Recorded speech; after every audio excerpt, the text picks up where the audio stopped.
Et salut, c'est Crypto Sultan, votre consultant en crypto-monnaie. J'espère que vous allez bien. On est parti donc comme chaque jour du lundi au vendredi, vous le savez, pour un nouveau résumé de l'actualité crypto du jour en moins de 10 minutes. Pour le sommaire, aujourd'hui nous avons de la politique avec le président Biden qui annonce un décret, de la guerre en Ukraine avec l'envoi de crypto, de l'environnement avec Peter Singer et SBF qui discutent de l'impact des crypto-monnaies, du business avec les ventes de CryptoPunk sur Ethereum NFT qui ont augmenté de 1200%, de la musique et bien d'autres. Et nous finirons avec la météo du Bitcoin. Pensez à vous abonner en cliquant sur le petit pouce bleu juste en bas et à laisser nous un commentaire, ça fait toujours plaisir. Et pour les contenus de la vidéo, vous pouvez retrouver les liens des articles juste en bas dans la description. Allez, c'est parti!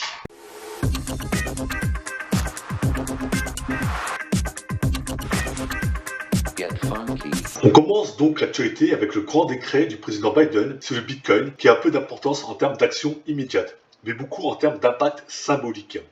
Un commandement très attendu qui expose le point de vue de la Maison Blanche sur l'industrie de la crypto. Un décret, ça a l'air imposant, mais regardez de près, celui-ci ne représente pas grand-chose. M. Biden indique qu'il est important que les crypto-monnaies ne nuisent pas aux consommateurs, ne facilitent pas la criminalité et, sur un ton plus encourageant, décrit le potentiel des crypto-monnaies en matière d'innovation et d'inclusion financière. C'est la position de l'industrie de la crypto depuis des années, mais je suppose que c'est bien que le président Biden le dise maintenant aussi.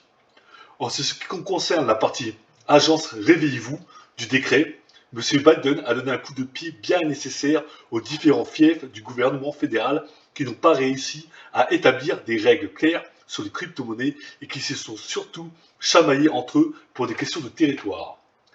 Il ordonne au département du Trésor, ainsi qu'à la SEC, à la SFTC et à d'autres de présenter un rapport dans 180 jours sur ce qu'ils comptent faire exactement. Et passons à M. Lubin, entrepreneur canado-américain et cofondateur d'Ethereum, a fait part de ses réflexions et d'autres encore lors d'un large entretien avec Dan Roberts, qui a parrainé le camp Ethereum 2022. Les dizaines de millions de dollars de dons qui affluent en Ukraine montrent que la crypto-monnaie est en train de franchir le gouffre de l'adoption par le grand public, a-t-il cité.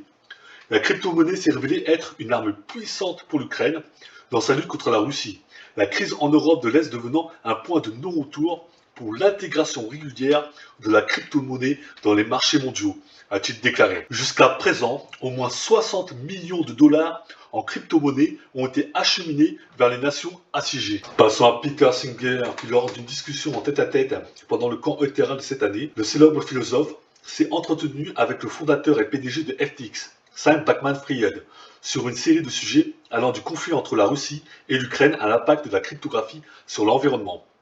En tant qu'éthicien, il a commencé par s'inquiéter de la consommation d'énergie de l'industrie.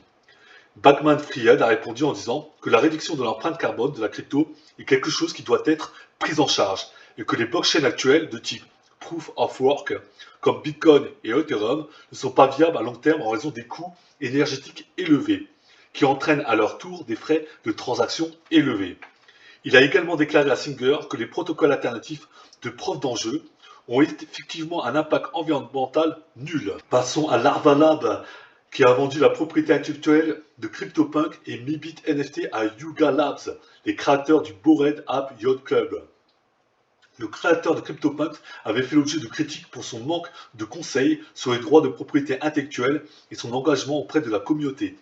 La semaine dernière encore, CryptoPunk et le Bored Ape Yacht Club étaient les deux principaux rivaux dans le domaine des NFT. Aujourd'hui, ils partagent un propriétaire après l'annonce vendredi de la vente par Larva Lab de la propriété intellectuelle de CryptoPunk au créateur de Bored Ape Yuga Labs. Et après l'annonce de la nouvelle, les CryptoPunk ont commencé à se vendre comme des petits pains. Selon les données de CryptoSlam, les ventes sur le marché secondaire de la collection Ethereum NFT ont totalisé 18,8 millions de dollars au cours des dernières 24 heures, marquant une augmentation de 1219% par rapport à la période de 24 heures précédente. Passons à la musique, avec l'artiste de musique électronique Dylan Francis qui a accepté un NFT du Bored Ape Yacht Club dans le cadre d'une résidence en boîte de nuit à Boston et d'un accord de collaboration discographique avec le futur duo de DJ Escape Plan, dont les identités musicales sont représentées par leurs Bored Apes. Une météo rapide aujourd'hui, car le week-end a été plutôt très posé, enfin la majeure partie du temps. Le Bitcoin a été très calme dans la première partie de la journée en restant doucement posé sur les 39 000 $ jusqu'à midi. Un petit orage puissant de moins 650 points dura pendant 1h30 environ, très vite repris par un beau soleil qui le sécha doucement et le ramena sur les 39 000 du début de journée. Puis, alors que Bitcoin était dans un canal horizontal sans volatilité pendant plus de 5 heures. À 21h, arriva une petite pluie qui se renforça doucement pour descendre le Bitcoin à 38 600 $. Et ce fut le gros coup de tonnerre qui tomba à 23h30 pour écraser le Bitcoin qui se rattrape de justesse à 37 700 $, soit une dégringolade de moins 900 $ en 15 minutes. L'IA de Crypto Sultan a une variation de moins 820 points à la clôture de la bougie en délit. On passe à l'indice de confiance où on voit que la peur est toujours très élevée et qui est sûrement due aux annonces des gouvernements avec les nouvelles mesures qui sont prises en place. Du coup, ça sera tout pour ce résumé de l'actualité crypto en moins de 10 minutes. Pensez à soutenir le bien-être animal avec l'achat de nos NFT qui seront en partie reversés aux associations qui améliorent les conditions de vie de nos animaux et de nos petits compagnons de tous les jours. J'espère que les informations sont claires et n'hésitez pas à poser des questions dans les commentaires. J'espère que ça vous a plu. Prenez soin de vous, prenez soin de vos proches et on se dit à mardi pour une nouvelle vidéo de l'actu crypto.